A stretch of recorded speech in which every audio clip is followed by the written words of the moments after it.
So, yun, no? Yung introduction natin. Dito kasi sa Endless Love. E, C is the chord. Right? C, pero kung tatamaan mo lang yung bass note, ito naman is, yan, E. Wait. Ito naman is E, E, E, E. Ito naman is E. E, first string, open, open, open. First fret, third fret, third fret. First fret, open, third. So, ang ibig sabihin lang yan, ito yung chord, yan, F. No? Sabayan sila pag pluck ng ganun, ganun. Yan. So, ang ibig sabihin lang nun, E,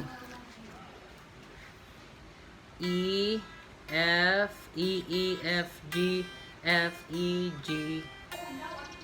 Yan, no? My love, da, da, da, da, da, da, da.